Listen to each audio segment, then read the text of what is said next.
Dinkesta menyapa, Wong Tulung Agung, sehat, pasti bisa. Assalamualaikum warahmatullahi wabarakatuh. Selamat siang, semangat pagi Sobat Sehat Tulung Agung. Jumat lagi datang ke pesta, makan donat sama pizza. Kembali lagi di podcast Dinkesta, Wong Tulung Agung sehat, pasti bisa.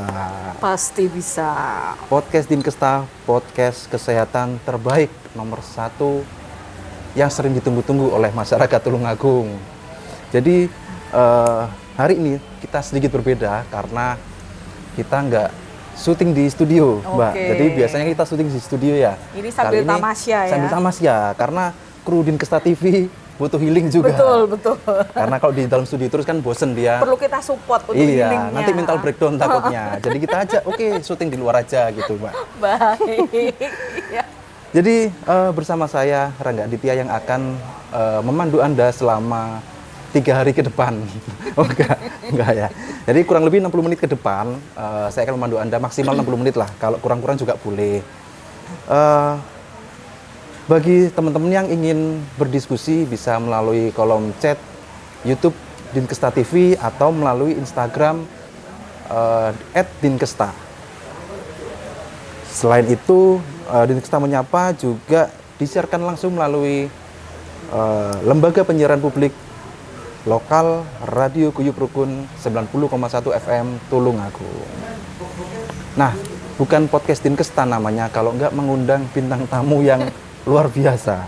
Bintang tamu yang ahli di bidangnya. Jadi walaupun beliau ini sibuk banget, tapi meluangkan waktu sebentar untuk bisa mengisi podcast kita hari ini. Sebelah saya sudah ada Mbak Ifada Nurrohmania. Apa kabar Mbak Ifada? Alhamdulillah baik Mas Ade. Alhamdulillah. Ya, saya juga nggak bisa menolak kalau yang ngajak Dinkesta gitu. Oh gitu ya. Sudah kayak ada udah ada keterpaksaan. Baiklah gitu ya. wis pokoknya gitu. Jadi sebenarnya Mbak Ifada ini bukan pertama kali tampil di sini ya. Di podcast ini sudah beberapa kali ya. Beberapa kali. Bahkan mungkin lebih banyak daripada saya mungkin ya. Gitu. Jadi kita sedikit mau bahas mungkin hari ini mengenai bully, Mbak. Bully. Kan akhir-akhir ini lagi marak lagi ya terkait bully itu. Kalau Mbak mungkin tahu, beberapa waktu terakhir kemarin ada anak SD yang dibully. Jadi dia dibully sampai akhirnya mengharuskan kakinya diamputasi. Kemudian setelah itu ada lagi yang anak SD juga dibully sampai terjadi pembengkakan otak di kepalanya. Dan yang paling terakhir, yang paling fresh itu Mbak, ada anaknya si Babang Tampan. Kalau Mbak tahu vokalisnya Kangen Band, itu anaknya kemarin baru saja dibully sama orang tua dari teman sekolahnya, sampai mengharuskan dia dilarikan ke rumah sakit. Nah, kira-kira apa sih Mbak yang terjadi nih, kok kasus ini langsung naik lagi gitu loh, kok kayaknya lagi happening banget gitu kasus bully ini, Mbak. Iya, sebenarnya kalau bullying itu terus ada ya, hanya saja yang membedakan karena sekarang ada media sosial sehingga kan banyak orang bisa mengupload, mengunggah dan juga menginformasikan sehingga kan karena itu sifatnya luas sehingga kan kayak beruntun ada di kota A, B, C kayak gitu ya. Jadi sebenarnya di lokalan pun juga nggak kalah banyak yang mungkin tidak terekspos, lebih banyak Mas kayak gitu. Ya? Iya. Artinya memang sebenarnya dari dulu ini nggak pernah berhenti ya? Tidak pernah berhenti. Nggak pernah berhenti, selalu ada, hanya saja karena kemudahan teknologi, kemudahan sosial media, kesannya jadi naik lagi gitu. Kesannya jadi booming kayak gitu ya.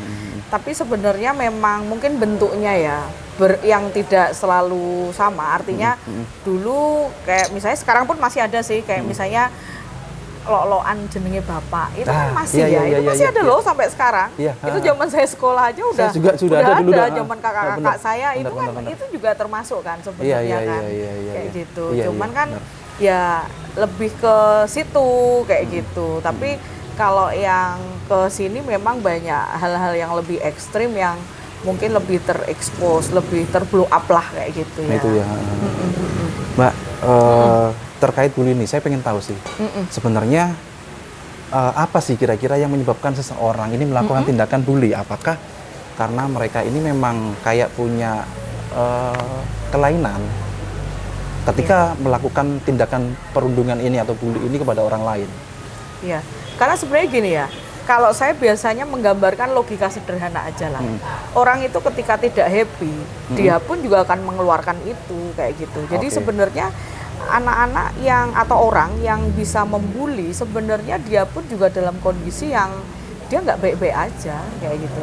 Jadi bahwa dia banyak pressure juga dalam peristiwa-peristiwa yang dia alami. Bahkan dia juga bisa jadi dia sering mendapatkan ya apa verbal-verbal yang tidak menyenangkan atau mungkin diolok-olok, bahkan mungkin dicecar dan sebagainya. Ini juga bisa mengendap ya, sehingga itu bisa ketika udah nggak nampung, keluarnya itu bisa ke orang lain, itu memang Semacam bisa. bom waktu gitu berarti ya? Betul, semacam bom waktu itu bisa.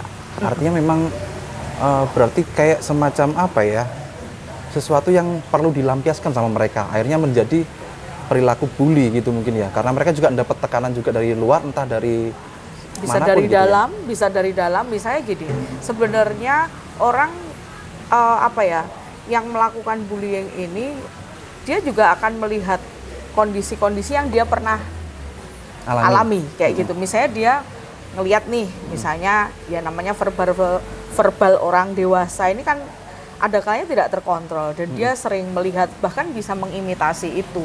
Atau dia di rumah misalnya orang tua tidak pernah menghargai dia, terus mungkin misalnya maksudnya memotivasi tapi itu kata-katanya itu tidak menyenangkan lah misalnya. Jadinya kayak seperti gitu. tekanan gitu. Betul, ya. Betul, menjadi terpressure ya. Apa kamu ini nggak bisa apa-apa, nggak membanggakan atau apa kayak gitu. Itu bisa, itu bisa. Akhirnya seperti kalau bahasanya sekarang itu banding-banding ke. Betul, dibanding-banding kayak itu memang anak bisa marah, siapapun bisa marah ketika dibandingkan. Benar. Nah, ini nyambung yang ini ya, karena kebetulan saya juga pernah dapat pengalaman gitu. Jadi Mbak, dulu waktu saya masih SD lah itu ya, saya SD punya teman, umurnya di bawah saya. Jadi dia waktu SD itu suka dibanding-banding ke. Dia punya kakak perempuan, memang secara akademis sangat bagus, pinter banget ya akademisnya. Sedangkan dia, teman saya ini untuk akademis kurang bagus. Biasa, standar. Nah, dengan perbedaan akademis ini, orang tuanya ini sering apa ya, mungkin semacam kayak membanding-bandingkan itu tadi. Akhirnya, "Ki lho, mbakmu seperti ini. Mboknya kayak mbakmu, mboknya kayak masmu. Mbakmu iki lho, ranking siji kayak gini-gini dan sebagainya." Akhirnya dia sudah sering mengeluh ke saya waktu itu. Jadi sampai pada suatu saat saya waktu main ke rumah dia, orang tuanya nggak ada, saya lupa karena apa. Dia sampai akhirnya apa mungkin karena sudah bom waktu tadi meluap tadi ya, akhirnya membentur-benturkan kepalanya ke tembok. Self harm ya? Yes, ya. Apakah itu juga salah satu apa ya efek yang ditimbulkan? Bisa jadi efek yang ditimbulkan mungkin ya dari bully. Karena sebenarnya gini, self harm, menyakiti diri sendiri ini sebenarnya tanda orang sudah nggak nampung. Ada orang yang mengeluarkannya dengan cara seperti itu, kayak gitu. Kan ada orang yang bisa curhat, atau ngobrol, atau wadul lah, apa ngomong harus siapa, kayak gitu. Tapi ada yang dia lebih diem, sehingga karena dia udah terlalu diem, nggak nampung, dia ya menyakiti dirinya sendiri, kayak gitu. Karena itu udah nggak kuat sebenarnya, kayak gitu. Sudah nggak ada tempat untuk melampiaskan lagi. Betul, nggak ada yang, dia merasa tidak ada yang mendengar, kayak gitu. Tidak ada yang bisa memberi pengertian, pemahaman. Nggak ada yang memahami dia lah, kondisi dia, kayak gitu. Sehingga dia dengan pikirannya justru makin blunder dengan pikirannya ya. Jadi ya hal yang paling mudah dia lakukan ya dia menyakiti diri sendiri, walaupun tidak semua orang yang dalam kondisi pressure akan melakukan self harm, kayak gitu. Jadi seperti yang Mbak Ivana bilang tadi ya, ada yang mungkin melampiaskan dengan cara melakukan hal yang sama ke orang lain gitu. Ada juga yang proyeksi ya. Proyeksi itu kan jadi sebenarnya dia yang sakit, dia juga maunya nyakitin orang lain, kayak gitu. Itu defense mechanism ya. Jadi mekanisme pertahanan diri seseorang itu kan cukup beragam bentuknya, kayak gitu, termasuk proyeksi. Misalnya dia yang salah nyalain orang, itu kan sebenarnya defense mechanism, karena dia sendiri juga harus kuat untuk menghadapi itu, kayak gitu. Sehingga dia random acak mengeluarkan itu, kayak gitu. Bisa bermacam-macam. Bisa bermacam-macam, bahkan anak-anak yang dia anggap misalnya anaknya diem, mungkin nggak berani speak up dan sebagainya lah, itu juga bisa jadi sasaran yang lebih empuk ya, kayak gitu lebih ya. mudah untuk lebih dilakukan mudah itu ya. kayak gitu. Jadi lanjutin soalnya tadi, artinya bully ini nggak hanya dilakukan oleh teman ya Mbak, nggak hanya teman sebaya, teman seangkatan, kakak kelas atau apa, artinya bisa dilakukan juga oleh orang tua. Oh iya, karena anak itu belajar dengan kehidupannya. Jadi ketika orang tua itu memberikan kasih sayang, memberikan rasa menghargai, menghormati, jadi anak itu kan selalu melihat bapak ibunya ya, orang tuanya. Misalnya nih bapaknya sama ibunya ini saling menghargai, misalnya tolong dong mah diambilin itu, oh ya pas yo kayak gitu nih tak ambilin. Nah itu aja udah bentuk konstruksi positif kayak gitu. Jadi bahwa kondisi otak kita pun juga akan merespon dari apa yang sudah terbiasa kita alami, lakukan kayak gitu. Jadi kalau kita terbiasa melihat itu, ya kita pun bisa melakukan itu. Tapi ketika enggak, lah ya dari mana proses imitasi itu kan, kayak gitu. Jadi bahwa pola asuh dan lingkungan itu memang berkontribusi. Pengaruh banget ya. Pengaruh banget. Artinya sekecil apapun, ibaratnya mungkin kayak tadi ya orang tua. Sekecil apapun yang dikeluarkan oleh orang tua, ini akan berarti mungkin sangat bernilai gitu ya untuk anaknya. Entah itu yang dikeluarkan positif atau negatif, gitu ya berarti ya. Karena kayaknya memang yang tadi itu, yang teman saya itu akhirnya sampai membenturkan kepalanya itu kan ngeri banget ya. Betul, betul. Ngeri banget. Dan itu memang kan sebenarnya dia kan ada kondisi tertekan ya. Jadi struktur otak itu juga akan berubah ketika ada tekanan. Kan seperti itu kan secara natural akan seperti itu ya. Sehingga ketika dia sudah kondisi rapuh lah, nanti dia di luar dia ketemu apa? Kalau dia ketemu hal-hal yang tidak nyaman, ya itu menjadi trigger buat dia. Kan seperti itu, kayak gitu. Jadi bahwa sebenarnya orang tua juga memang perlu memahami kondisi anak dengan segala paketannya. Oh, anakku pertama ngene iki, anakku kedua ngene iki. Jadi memang sebenarnya maksudnya biasanya itu memotivasi Mas Adit. Maksudnya kowe koyo iki loh, itu maksudnya memotivasi. Cuman caranya ini loh, nggak memahami bahwa itu sebenarnya keluarannya itu anak merasa dibandingin kayak gitu. Karena kan apa ya, kalau dibilang seperti itu mungkin pada akhirnya anak merasa kok aku ngerasa nggak diapresiasi nih. Aku kok malah seperti orang itu gitu ya. Jadi ngerasanya mungkin apa ya? Kayak ya itu tadi nggak ada apresiasi mungkin dari karena orang tuanya. apresiasi itu penting. Anak itu butuh pengakuan. Sangat butuh. Jadi ya ini mumpung di podcast ini mungkin ada yang dengerin ya, dan banyak juga orang tua. Jadi sebenarnya anak itu harus diakui dengan bentuk verbal itu yang didengar di telinga itu harus, selain sikap ya. Gitu. Kayak gitu. Jadi jangan dianggap, paling anakku yang ngerti toh aku sayang kayak gitu. Yo nggak cukup dengan seperti itu. Jadi tetap mesti bilang, "Dek, ayah itu sayang loh sama kamu." Harus diungkapkan berarti ya? Iya. Nggak hanya sekedar, kalau kita biasa, kalau saya ya biasanya sebagai orang tua mungkin cukup ketika anak pengen apa dibelikan gitu, itu ternyata nggak cukup sampai situ aja berarti. Mas, nggak cukup, karena apa yang terdengar di telinga itu terproses di otak. Jadi apabila kata-kata yang disampaikan pun juga empuk manis itu pun juga akan menjadi hal yang memorable toh buat anak, bahwa ternyata bapakku tuh sayang, ternyata ibuku tuh sayang. Saya pernah menemui anak ya, dia tak tanya, "Dek, kamu tahu nggak kalau bapakmu itu sayang nggak sama kamu?" "Nggak tahu." Loh, kalau ibu nggak tahu juga. Loh, emang nggak pernah dibilang kayak gitu bahwa bapak sayang, ibu sayang? Nggak pernah bilang mereka kayak gitu. Jadi ada hal-hal yang terkadang anak itu juga karena sudah terlalu banyak tumpukan, ya dia pun juga nggak peka kayak gitu. Karena kalau nggak diungkapkan. Kalau nggak diungkapkan ya sama, orang dewasa pun juga begitu kan, karena kepekaan itu juga bisa muncul, bisa terasah karena ya hal-hal yang dia alami ya kayak gitu. Kalau orang nggak biasa belajar peka, ya gimana mau peka kan kayak gitu. Jadi ini pekok ciri ini. Jadi gitu ya, artinya mau sekecil apapun apresiasilah anaknya. Kalaupun memang sayang ya sampaikan aja, mungkin walaupun bagi kita nggak bernilai gitu ya. Betul. Tapi buat anak mungkin nilainya sangat berharga sekali gitu ya. Iya. Kayak misalnya anak, kalau jadi gini, anak itu juga menandai loh dengan orang tua. Misalnya gini, Ah, jadi dia bilang gini, kalau nilaiku 100, wajahnya papa mamah itu ceria sekali. Oh, Tapi kalau nilaiku itu 60, mereka itu kayaknya aku itu anak yang mengecewakan. Oke. Iya, itu sebenarnya kan bentuk reject loh itu. Itu bentuk reject. Berarti kan lek anaknya bagus ya, dia akan menyambut dengan gegap gempita. Tapi kalau nilainya jelek, oh anak siapa ini gitu. Nah itu juga bentuk Iya. luka buat anak. Lah ketika anak terluka, lah ini ledakan psikologisnya itu random mas. Oke, Di situ. Iya, bener relate sih Mbak. Karena kebetulan gini, karena anak saya juga punya anak kebetulan. Anak saya kelas 3 SD. Jadi beberapa kali mungkin ketika misalkan dia dapat nilai 100 atau ulangan atau apapun lah, atau mungkin pas lagi les itu, kadang-kadang dia bilang, Pak, aku tadi dapat nilai 100 gitu. Jadi itu mungkin salah satu bentuk cara dia pengen dapat apresiasi gitu mungkin Betul.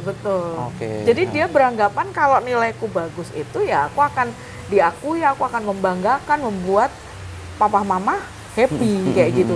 Tapi ketika sebaliknya berarti aku membuat mereka kecewa gitu. Jadi kan gitu ya. persepsinya jadinya terbentuk seperti itu. Padahal kan ketika anak tidak mendapatkan 100, yang perlu dilakukan kan kita tanya kayak gitu. Paling enggak kan ya, Dek, kenapa lo kok nilainya itu kurang gitu ya? hari ini nilainya ini kenapa ya kira-kira ya?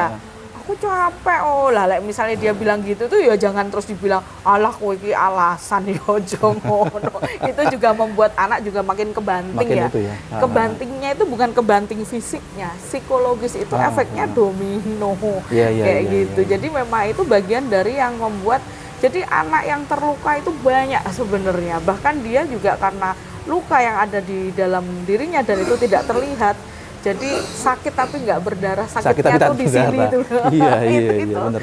Itu efeknya ya termasuk anak-anak yang melakukan bullying.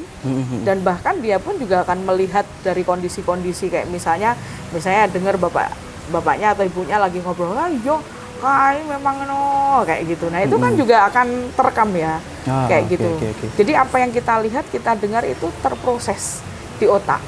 Walaupun mungkin bagi kita sekedar lewat gitu ya. Sekedar lewat. Buat mereka terekam banget gitu iya, apalagi kalau masih di usia anak, TK, SD itu, gitu konkret otaknya. Jadi dia ya akan mendapatkan perbendaharaan ya dari situ kayak gitu. Ditambah lagi kalau nanti misalnya ketemu temen yang dia juga ngajakin ya, biasanya kalau pelaku bullying itu kan ada yang jadi bosinya kayak gitu ya, yang ketuanya lah kayak gitu. Karena kan biasanya rame-rame kan. Jadi dia mengajak gitu ya. Jadi ngajak ke teman lainnya untuk melakukan hal yang sama gitu. Atau dia dulunya pernah dikatain terus karena ini ya tidak ini bolo, tapi ya harus melakukan yang disuruh. Itu juga banyak kayak gitu. Jadi kayak apa ya? Berkelompok jadinya bullyingnya. Berkelompok. Biasanya itu ini mereka itu jadi yang disasar ini pun juga biasanya dibyong ya. Yang berkelompok itu tadi ya. Jadi dia itu misalnya pernah dibully oleh 12 temannya. Dibulinya di mana, Dek? Kalau udah pulang sekolah, di sekolah enggak. Oh gitu? Iyo, pulang sekolah itu loh.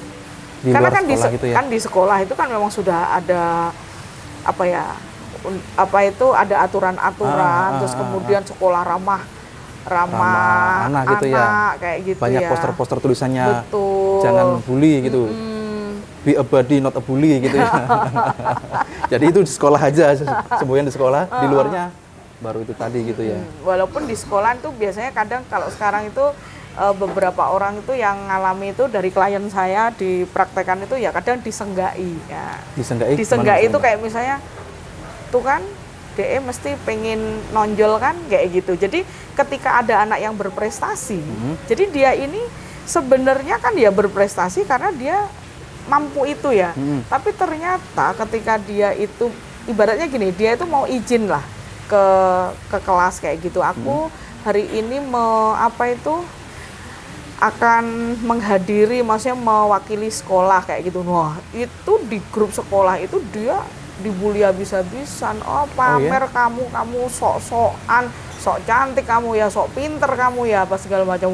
Seperti itu. Oke. Sampai segitunya ya. Padahal niatnya itu bukan untuk pamer sebenarnya. Betul. Hanya untuk pengen izin atau mungkin minta doa mungkin ya, karena minta dukungan. supportnya gitu ya. Dia ininya dukungan ya. Bahkan yang klien yang saya ceritakan ini, jadi dia ini mulai SD, SMP dibully terus, Mas. Baru terungkapnya SMA. Dan alhamdulillah SMA ini dia sudah punya temen ya, kayak gitu ya.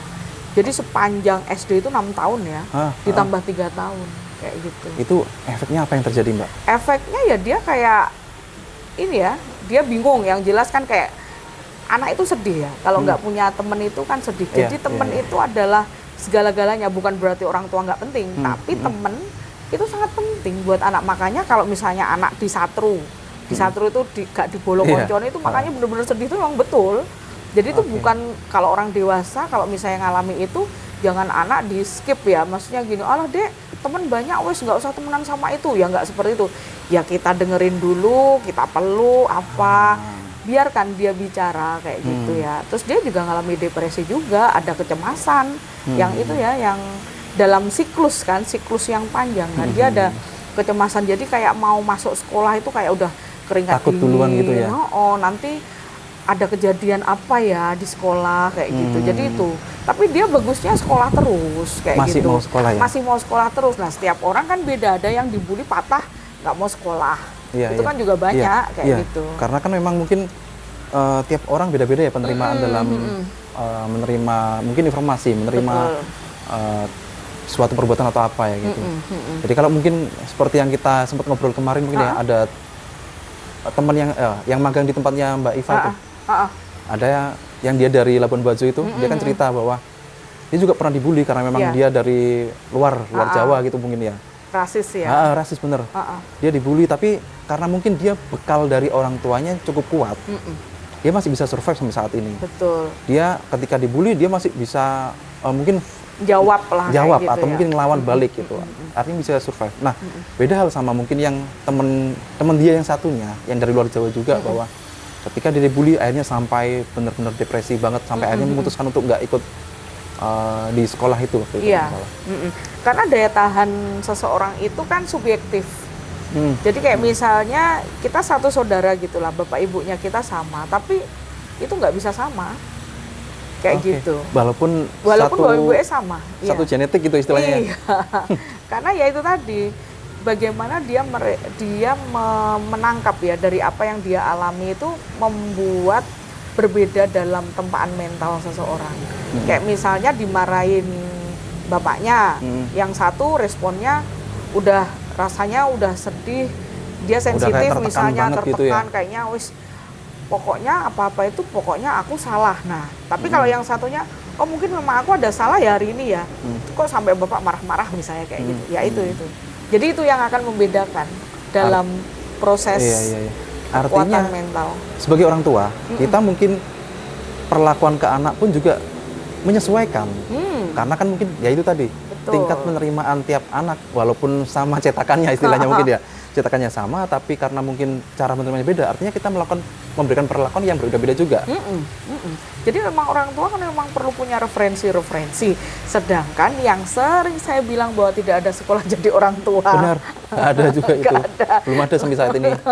Makanya itu sekarang kan banyak parenting apa segala macam. Bahkan yang sering saya sampaikan bahwa intimate ya, maksudnya kondisi hal-hal yang dibangun untuk intim itu antara suami istri itu pun juga akan berdampak pada kesehatan anak, kesehatan mental anak. Sekarang kalau bapak ibunya nggak kondusif, anaknya juga bisa berdampak loh. Misalnya ketika anak ngalami sering mendengar atau melihat bapak ibunya bertengkar, ini juga dia bisa berdampak pada kondisi psikisnya dia terpuruk, kemudian dia mengidentifikasi dirinya dia nggak percaya diri, kemudian dia juga sedih, bahkan dia atau kalau enggak dia marah, kalau marah dia bisa jadi pelaku bullying juga, karena dia yang dia lihat bahwa oh berarti muni-muni ngono kuwi ora apa-apa. Artinya gitu. Artinya nggak ada masalah ya. Nggak ada masalah, sehingga dia bisa ngeluarin itu ke siapa aja. Karena dia sering melihat itu, lah bapak ibuku biasa bertengkar. Berarti kan ya sudah. Nggak ada masalah, itu bukan hal yang besar gitu ya. Makanya memang orang tua kan perlu memberikan nilai ya, menerapkan nilai-nilai bahwa oh kita ini juga nggak boleh menghakimi orang lain, terus misalnya orang mengolok-olok itu kita nggak boleh. Coba kita di posisi dia, kita bagaimana? Jadi dipelajari empati. Nah, tapi kan itu kan semakin tipis ya, karena itu semua kembali pada kepekaan dan juga kapasitas dalam memahami kondisi peristiwa, terus peran sebagai orang tua. Lah ini kan juga perlu ada refill referensi kan orang tua itu. Ya kalau dia yang sangat update dengan knowledge, terus kemudian dia sangat mau misalnya ikut seminar, workshop atau dengerin podcast, mau berkembang gitulah mau berkembang kayak gitu ya. Tapi kalau yang enggak, wong mikir urip wis koyo ngene apa meneh gitu. Boleh duit wis soro, ndok regane munda gitu ya. Lah iya. Jadi wis ngono wis ora bakal kayak gitu. Jadi makin acuh tak acuh. Sebenarnya ketika orang tua acuh tak acuh, itulah pondasi akan rapuh. Kan seperti di situ. Oke. Artinya pondasi seorang anak itu dibangun dari orang tua gitu ya. Iya, bagaimanapun karena bullying itu setelah dia dalam konteks ke sosial loh, sebelumnya kan ya dengan orang tuanya tuh. Apa ya DE begitu lahir langsung moro-moro bully. Tahun apa langsung sekolah kan ya enggak. Iya, Tapi kan kerapuhan atau kekuatannya itu ya dari situ. Tergantung dibangunnya dari gimana gitu. Betul. Makanya kalau orang tua itu memberikan cinta kasih, sayang, apa kayak gitu ya, itu pun akan menguatkan itu ya dari situ. Peran sayang, kasih sayang apa kayak pondasi gitu. Cinta lah bentuk cinta, penerimaan. Ya, kalau pondasinya kalau ibarat rumah mungkin ya, pondasinya kuat, bangunannya ya kuat juga. Betul. Nggak tahan goncangan gitu ya. Jadi jangan salahin medsos. Medsos ini sering jadi kambing hitam. Iya. Karena ya nggak tahu ya. Mungkin sambil diminum boleh, Mbak. Jadi mungkin karena ya tiap orang ketika melakukan kesalahan atau apapun mungkin butuh kambing hitam ya. Jadi proyeksi itu tadi kan, menyalahkan yang lain itu lebih gampang. Iya, artinya ketika misalkan anaknya seperti apa, anaknya nakal atau apa, paling mudah kakean delok YouTube, kakean delok internet atau apa gitu. Artinya memang lebih mudah cari kambing hitam. Karena sebenarnya anak yang dia ini banyak terisi dengan medsos karena ada ruang kosong. Karena dia terabaikan, teracuhkan, sehingga kan ya ngapain lagi? Lah bapak ibu sibuk, ya wes. Apa yang mudah dia akses kan? Kalau mudah ngegame ya ngegame, kalau enggak ya HP. Lah nanti giliran anak sudah edit terhadap itu, orang tua jadi bingung. Anakku ya HP-an terus ini halo.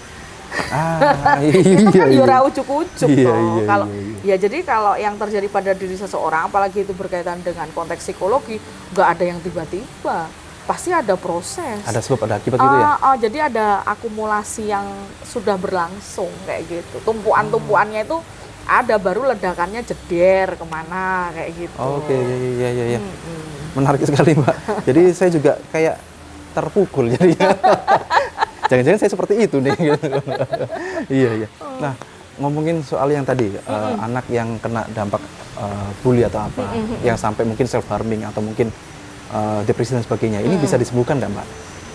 Oh bisa, kayak gitu ya. Jadi memang bantuan profesional itu ya diperlukan, karena kan kadang gini, kalau misalnya datangnya itu ke teman, apa kan ya dia ya posisinya ya bingung toh, lebih mendengarkan aja, karena hal seperti itu bisa ditangani. Memang ya orang sebenarnya datang ke psikolog itu nggak harus stres, nggak harus guncangan jiwa. Beberapa waktu yang lalu kan ada yang nelpon, kebetulan udah kenal sama saya, dia itu pagi-pagi nelpon posisi tergopong-gopong, mbak anakku kok nyilet-nyilet ini apa tangannya kayak gitu, jadi ketakutan gitu ibunya. Yowes nanti ya ketemu malam.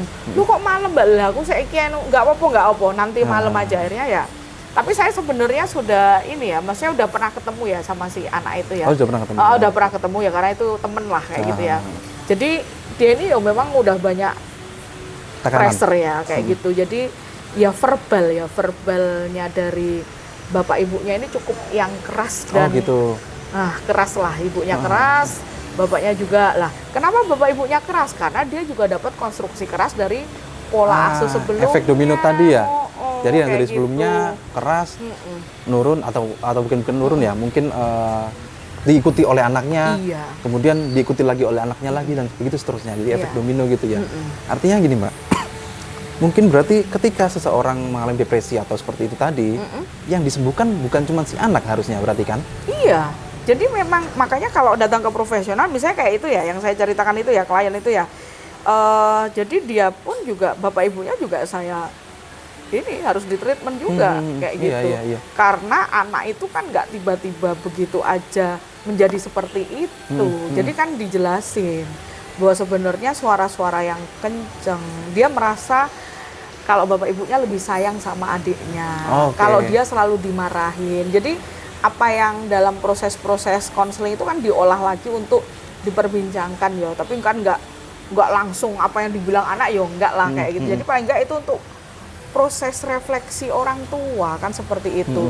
Jadi memang ada kalanya perlu terkombinasi antara psikolog dengan psikiater. Karena kalau anak ngalami traumatis itu di sini di bioneurologis kayak gitu. Jadi kalau saya misalnya ngerujuk ke psikiater bukan berarti iki wis nemen itu bukan, karena ranahnya kami sudah terbagi. Psikolog dengan proses mengurai, kemudian melonggarkan emosi dan mengkonstruksi cara berpikir positif dia, mindsetnya yang harus dirubah kan. Dan kalau yang psikiater ya lebih ke bioneurologis itu. Jadi dua-duanya memang perlu harus sejalan jalan, gitu ya? kombinasi itu memang perlu. Apalagi kalau kasus bullying ini juga nggak bisa satu aja kalau saya ya, karena saya punya standar yang seperti itu. Jadi ketika kita merujuk itu memang karena kita sudah punya tupoksi lah, tupoksi ada pembagian tugasnya ada masing-masing. pembagian tugas masing-masing kayak Iya, gitu. iya, Jadi iya. jadi kalau bukan terus kabeh ditangani dewe ya enggak, ya dilihat konteksnya dulu kayak gitu. Iya. Ya, karena kalau saya berdasarkan yang tadi, kalau saya lihat artinya kan seseorang anak ya, kalaupun memang anaknya mau disembuhkan, tapi orang tuanya kalau ternyata penyebabnya dari orang tuanya dibiarkan aja, ya anak ini akan tetap seperti itu artinya Betul, kan ya. betul. Berarti ya semuanya harus disembuhkan. Dan Mulai ini dari ternyata orang tuanya. bipolar, yang saya tangani ini kan dia bipolar, dan ibunya BPD, borderline personal ini BPD ya kayak gitu. Jadi yo Agak sedikit kompleks berarti ya. iya, karena kan ibunya juga ngalami pola asuh yang ibunya dulu dia keras kayak Oke, gitu. Makanya oke. kan pola asuh itu kan karena nggak ada sekolah kadang ya niru dari apa yang dia sudah dapatkan. Wong dulu aku digituin loh, sekarang udah bisa seperti ini kan itu. Padahal kan ketika diterapkan ke anaknya lagi belum tentu kalau itu pas kan kayak gitu. Kan ada anak yang cukup di itu Udah takut ya. udah takut. Udah ada itu aja udah. Waduh. Aku salah apa nih? Ada salah apa? Nah, itu bagus ya, berarti dia peka yo kayak gitu, itu udah ini. Tapi lah apakah karena dia peka dan sensitif atau memang dia takut lah? Takut itu juga bisa mengendap, kan di situ letaknya, sehingga kan nanti dia bisa apa-apa takut, mau melangkah takut masa depan. Lah mental block seperti itu jangan dibiarkan kayak gitu. Oh, oke. Jadi kayak ada ketakutan sendiri ya. Iya. Aku mau ngelakuin ini bener nggak nih? Aku mau ke sana. Ini bener nggak ya, kira-kira dimarahin nggak ya gitu ya? Iya. Ada kekhawatiran jadinya. Jadi saya punya case yang dia ini cukup ekstrim ya, dalam artian dia pernah dibully secara verbal, dia pernah dibully secara fisik. Jadi pernah dipukul kayak bulsak gitu, dia nggak boleh melawan. Dan dia yang memang sekarang dalam treatment psikiater, ke saya juga berkala juga kayak gitu. Tapi kalau ke psikiater kan memang dia obatnya harus tiap hari diminum ya, dan dia schizofren kayak gitu. Oh, gitu. Schizofrenia kayak gitu. Artinya obatnya tetap berjalan terus itu Mbak ya? Tetap harus. Untuk beberapa diagnos memang harus terus jalan kayak gitu. Tapi ketika orang ke psikiater aja kan dia minum obatnya aja, tapi akarnya kan nggak tuntas nih. Makanya perlu dua kolaborasi itu kan di situ. Ya. Ya ada kerjasama antara psikolog sama psikiater gitu ya. Jadi kita memang betul-betul mengevaluasi ya dan maintenance si klien ini bagaimana perkembangannya kayak gitu. Jadi karena kalau kita ngomongin ini kan sebenarnya kayaknya nggak ada habisnya ya, panjang banget. Apa yang harus kita lakukan biar nggak dibully gitu loh Mbak? Ya sebenarnya kalau nggak dibully, ini bagian dari gini. Sekarang logikanya gini Mas, kita apa bisa mengendalikan sikap orang untuk kita? Oke, nggak Kan bisa. gitu ya. Maksudnya sampean ojo ngono toh Mas karo aku. Kan maksudnya kita nggak selalu bisa mengendalikan itu. Iya. Jadi yang bisa kita lakukan adalah mengendalikan pikiran kita, proses-proses kemampuan berpikir kita untuk bagaimana menerima kondisi yang ada ini yang perlu dilatih. Karena kita tidak bisa merubah orang lain seperti mau kita. Setidaknya ketika ada suara-suara yang nggak ngenakin, ya kita pun juga ngerti dalam mengafirmasi positif kayak gitu. Apapun yang saya dengar, saya baik-baik aja. Jadi kalau ada orang yang nyebelin, kenyataannya dia seperti itu. Itu yang sering saya berikan ya kayak gitu ya. Kayak misalnya positif self talk lah kayak gitu. Itu sering. Itu kelihatannya kata-katanya sederhana ya, tapi itu efeknya itu banyak hal kayak gitu. Karena kalau kita misalnya nih ketemu dengan si A ini orangnya itu bikin geram gitu ya. Kalau kita udah dia itu mesti bikin gini, nah itu malah kita itu nanti jadi cemas dan bahkan kita iso lemes kayak gitu. Tapi kalau kita kenyataannya dia memang seperti itu, nah itu akan berbeda. Kondisi kekuatan kita ini lebih terjaga. Oh, dalam menghadapi itu orang ya? lain ya, orang lain. Jadi lebih baik ya seperti itu, bahwa di sekolah atau di manapun hal seperti itu bisa terjadi. Tapi bagaimana kita menerima, walaupun saya mendengar apapun saya baik-baik aja, kayak gitu. Artinya karena kita nggak bisa ngontrol kondisi orang lain, yang kita kontrol adalah diri kita sendiri. Betul. Gitu ya. Jadi kita yang menguatkan untuk pondasi diri kita, konsep diri kita juga perlu lebih positif, bahwa sebenarnya ya kita juga harus membuat diri kita layak, bahwa saya nggak layak untuk dibegitukan kayak gitu. Jadi kan itu penting ya kayak gitu. Siapa lu? Kok kamu ngolokin aku kayak gitu. Nah, itu tuh paling tidak itu bentuk verbal yang untuk apa ya? Menetralisir lah kayak itu, biar orang tidak terus dalam siklus melakukan itu. Loh, kamu kok ngolokin gitu?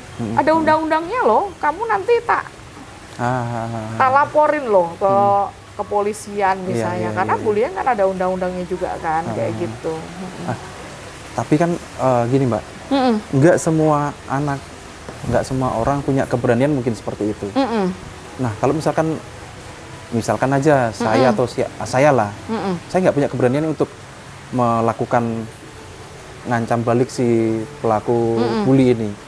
Nah itu kayak gimana tuh Mbak? Nah itu bisa jadi gini, makanya kan kalau sekarang kurikulum merdeka yang saya tahu dan pahami bahwa di sekolah-sekolah itu kan juga ada toh tempat untuk mengadu dan sebagainya. Memang anak-anak yang dia ngalami bullying itu memang diancam. Jadi kalau DE ngomong wadul lah istilahnya, wadul itu lebih habis lagi. Biasanya kan wah, aku sampai wadul iki aku semakin dibully iki. Iya. Takut tadi akhirnya mau ngapa-ngapain takut akhirnya dipendam sendiri jadinya kan kayak gitu. Iya. Ya itu paling tidak ya ke orang dewasa yang dia percaya atau mungkin yang paham, yang ngerti. Kalau di anak-anak ya mungkin bisa ke PSAI itu ya, yang satu halaman dengan dinas kesehatan apa segala macam, atau di Puspaga ya itu kan yang apa ya, tempat-tempat yang memang apa memberikan layanan ya. Kalau saya kan di swasta ya kayak gitu ya. Jadi ada ya lembaganya untuk yang misalkan mau laporan kemana gitu, ada gitu Mbak ya? Mestinya di PSAI itu bisa ya, setahu saya ya. Tapi ya memang harus ada apa ya, proses lapor dulu, atau kalau enggak konsul dulu dan sebagainya. Itu ada kontak personnya Mbak, atau mungkin apanya gitu, atau kontak senternya gitu, ada nggak? Mestinya ada Mas, mestinya ada kayak nanti gitu. Mas Banda dicari ya, dipajang di sini nanti ya. Mungkin ada ya. Biar nanti gitu mungkin ya. yang lihat bisa tahu kemana. Iya.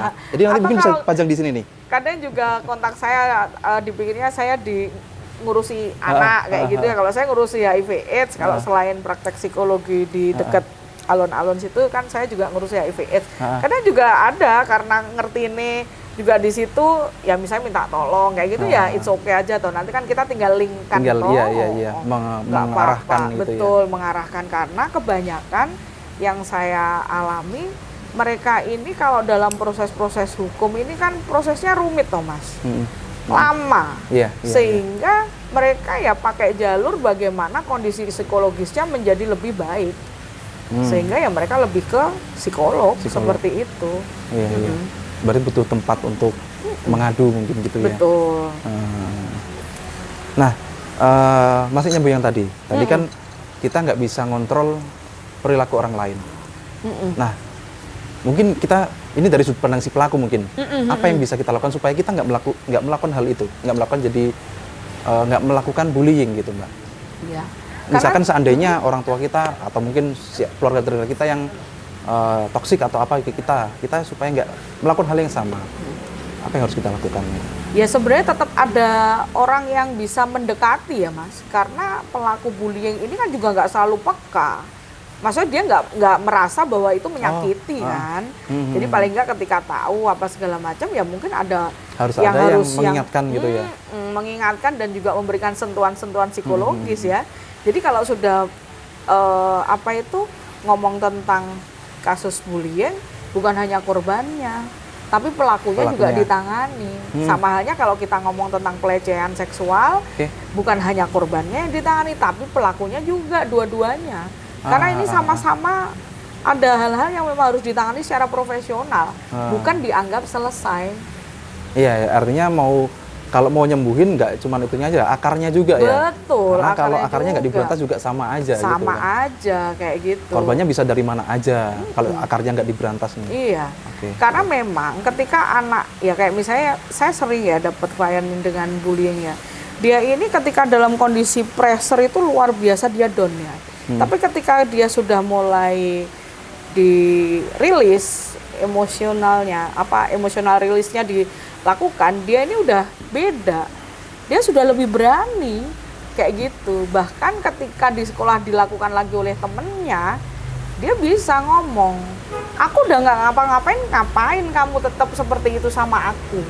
Nah kayak gitu. Jadi jadi mundur teratur toh kayak gitu. Tapi paling tidak ada perubahan sikap lah kayak gitu. Karena itu memang bagian dari yang perlu didampingin ya kayak gitu ya. Nggak cukup dengan kita wis lah kamu ikhlasin nanti itu dia akan dapat balasan kayak suatu saat nanti.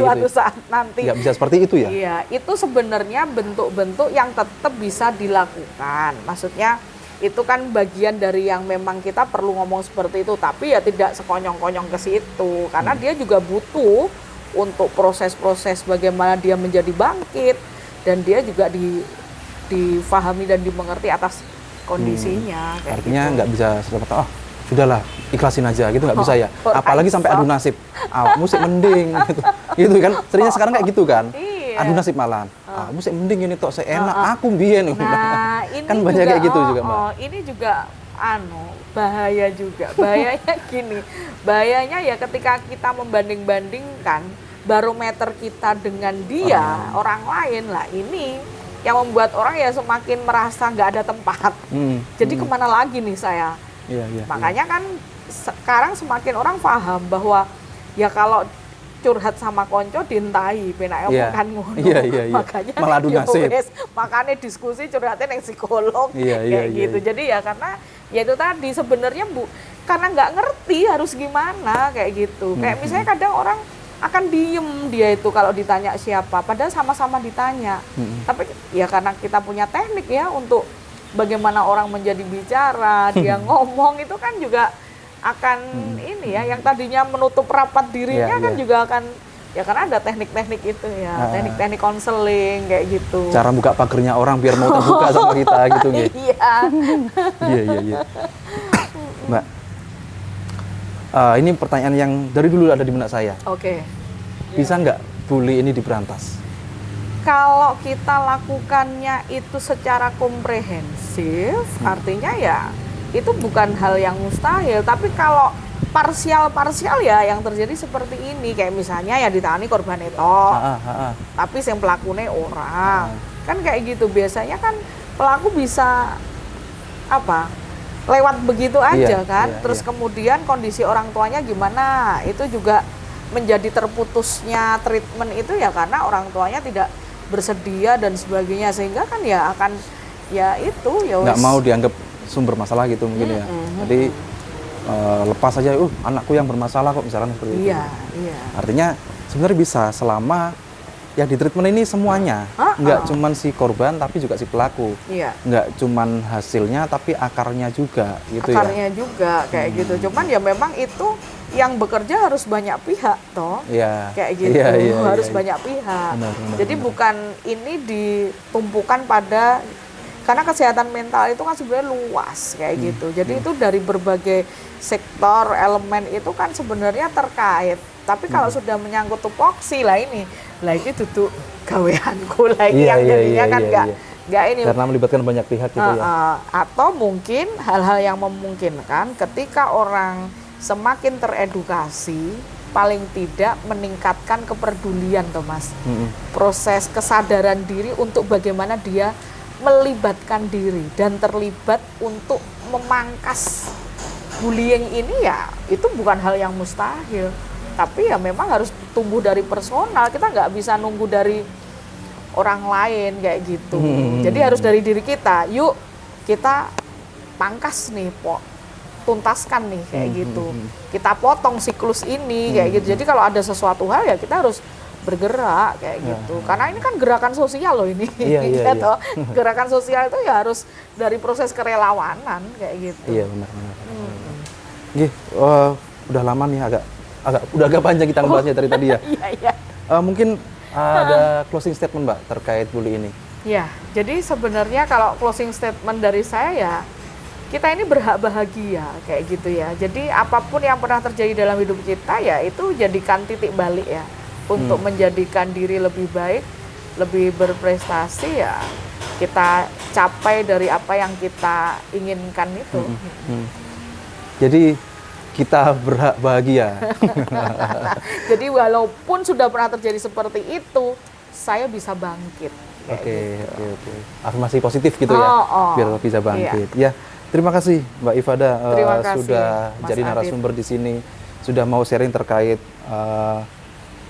terkait bullying ini, termasuk bagaimana cara menanganinya dan sebagainya. Jadi mungkin sebelum saya closing, tadi kan karena katanya kan kalau orang tua ngomong itu pasti dengar sama anaknya ya. Nah, biar anak saya tahu kalau mungkin lihat Sheryl, papa sayang kamu nak. Ya, terima kasih atas waktunya Mbak Ifada. Terima kasih atas semuanya. Wassalamualaikum warahmatullahi wabarakatuh. Waalaikumsalam warahmatullahi wabarakatuh. Bully bisa dilakukan oleh siapa saja, bahkan orang terdekat di sekitar kita. Seringnya karena ekspektasi yang di atas rata-rata, dengan kata-kata yang di luar logika. Padahal setiap manusia tercipta dengan segala keunikannya. Manusia mana yang ingin gagal dalam hidupnya, meraih cita-cita yang setinggi angkasa? Tapi semua sudah ada takarannya. Seandainya kami belum bisa meraihnya, mohon maaf jika tidak sesuai dengan ekspektasi Anda.